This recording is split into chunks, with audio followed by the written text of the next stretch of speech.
Towards the end of the Second Temple period, in the 18th year of his reign, Herod, king of Judah, gathers the people of Jerusalem and surprises them with a dramatic announcement.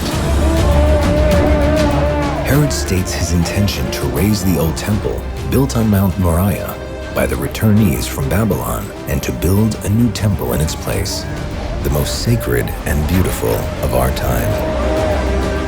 The Jews are appalled. The thought that this tyrant, who has murdered thousands of people, would tamper with their holiest site merely for the sake of self-aggrandizement terrifies them. They're afraid that Herod will destroy the old temple without completing the construction of the new one, leaving them without a place to serve God, neither the old nor the new. The people are frantic. What will happen?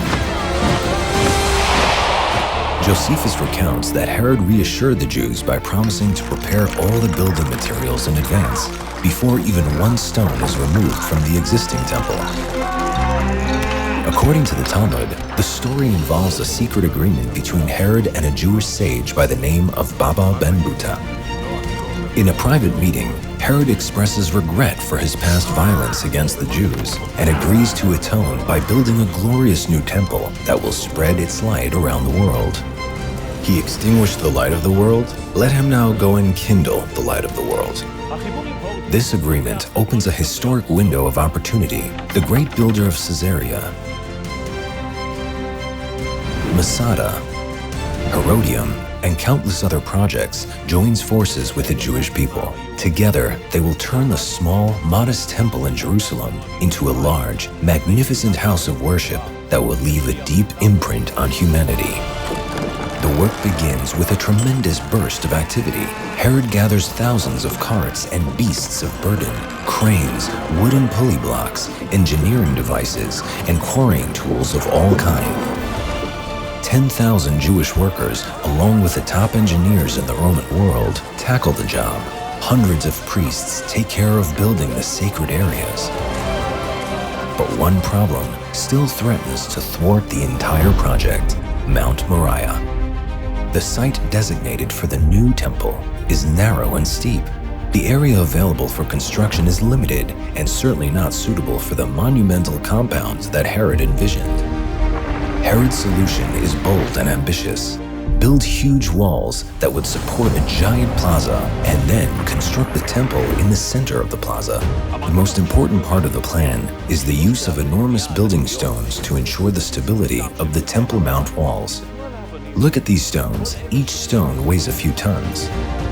The biggest stones weigh hundreds of tons each. This one, for example, weighs 600 metric tons. Without any mortar at all, the tremendous weight of the stones stabilizes them in place as if they were one solid rock. Transporting such a stone from the quarry north of the Temple Mount and placing it in the Temple Mount walls requires precise planning, sophisticated technology, and most importantly, a lot of hard work. This entire slope was one big quarry. Many stones measuring 2 to 4 meters long have been found in the Arzei Habira quarry. We could see how we have a negative image of the Western Wall stones here in the Arzei Habira quarries. We discovered an amazing axe. An axe is a wonderful quarrying tool. When you strike the Jerusalem limestone with 2.3 kilograms and try to create a channel, the channel forms very quickly. Primitive tools on the whole, but methods that work to this day. These stones were brought in carts hitched to oxen. Some of the stones were encircled with wooden wheels so that they could be moved quickly and efficiently. Particularly, large stones were placed on long log rollers and moved by a large team of workers with the help of animals. To lift the stones up high, the workers used cranes, pulleys, and sloped earthen embankments. The stones were put in place with the utmost precision.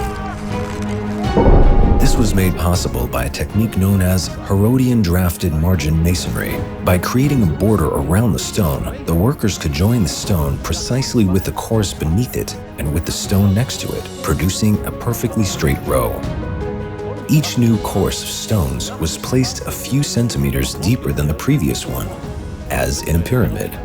The way the stones were joined at the corners of the Temple Mount made the structure so strong that it survived even the most powerful earthquakes in Israel over the centuries. Quarrying, transporting, lifting, setting in place. All these jobs require precision like a well-timed orchestra, but this did not always happen. This stone, for instance, fell off the western wall while the work was in progress, and it got stuck here in the drainage channel at the foot of the western wall. For the workers' sake, I hope no one told Herod. Course after course, the walls are built, from the natural rock deep underground to the tremendous height of 30 meters above street level. The dimensions of the Temple Mount are mind-boggling. The western wall that we know is just a small part of a huge wall 500 meters long. To give you an idea, the total area of the Temple Mount is 144,000 square meters, equal to the area of 30 soccer fields. But the Temple Mount is just the frame. The main task, the construction of the temple itself, still lies ahead. We have to hurry. The workers work non-stop, from dawn to dark. Reportedly, even after a night of hard rain, they didn't miss a day's work. The next morning, the wind blew, the clouds dispersed, the sun shone, and the people went out to work. And they knew they were engaged in the work of heaven. But despite the pressure, some things take precedence. On Friday, the feverish pace slows, and before the Sabbath, the work stops completely. Jerusalem is enveloped by the Sabbath rest.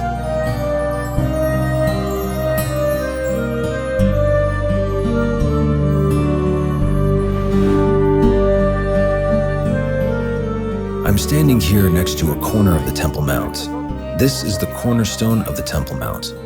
And it was the first stone that the Romans knocked down after capturing the city when they started to destroy the Temple Mount walls. An inscription was discovered on this stone. It was written in Hebrew, beautiful Hebrew. Let's read it together. For the house of trumpeting too. I'm inclined to agree with those who complete it as follows: for the house of trumpeting to distinguish between the sacred and the profane. And that brings us to Josephus, the historian of that period, who tells us that on the eve of the Sabbath, a priest would go up, trumpet in hand, and blow the trumpet to announce the start of the Sabbath. Whoever was working at the time would stop.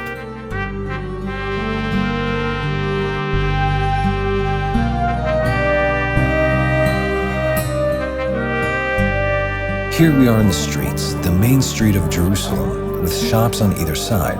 So anyone who had a shop here would certainly have to shut it immediately because the Sabbath was starting.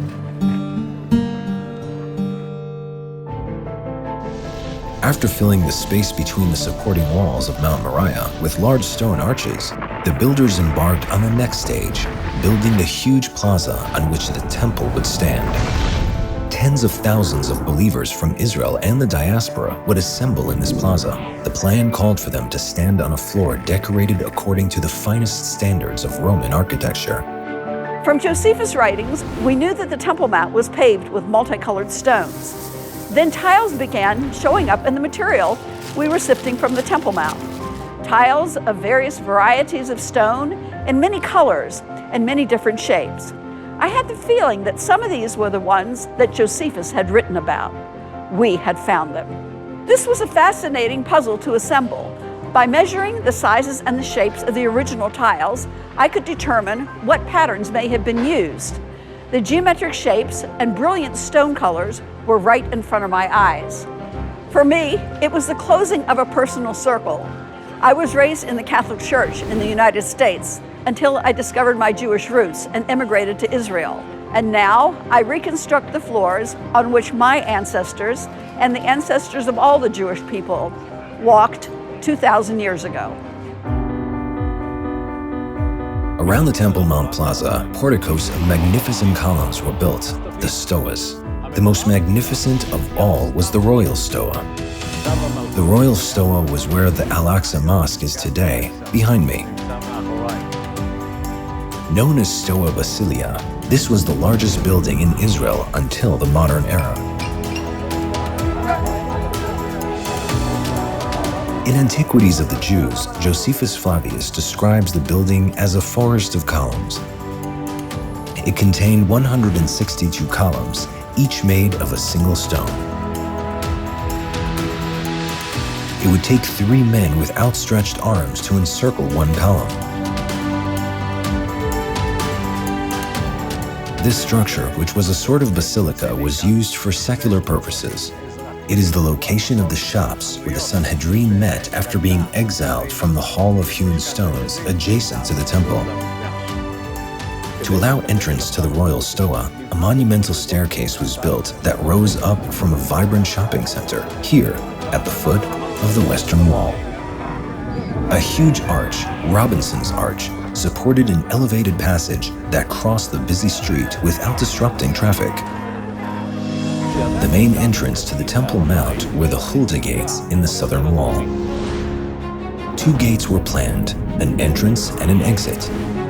This ensured that the huge crowds would flow in and out quickly and efficiently. The great width of the steps leading to the gates created an atmosphere of splendor and reverence. The stairs were designed with treads of varying sizes, forcing the pilgrims into a relaxed, dignified pace as they ascended to the holy place. When they emerged at the Temple Mount Plaza, the pilgrims saw an astonishing sight. The huge plaza, the Stoa, the courts, the ornate gates. At the top of the hill, towering to the heavens, rose the temple building itself. Wide in front and narrow in back, the temple reminded the ancients of a seated lion, his mane facing forward. A grapevine made of sparkling gold leaf curved upward from the entrance to the temple building. Golden adornments shone on the roof as on a royal crown. The construction work was completed in record time. In just a year and a half, the Jews, under Herod's direction, finished building the temple. The residents of Jerusalem looked at their handiwork. Before them rose one of the largest, most magnificent houses of prayer in the entire world. Even Titus, who destroyed the temple, declared it the glory of human creation. Whoever has not seen Herod's building has never seen a beautiful building in their life. Tens of thousands of pilgrims, Jews and non-Jews alike, thronged the new temple to worship the God of Israel. They came from around the world to see the biggest sacred compound ever built. A temple built for an invisible God with no images or idols. Its gates open to everyone. A house of prayer for all nations.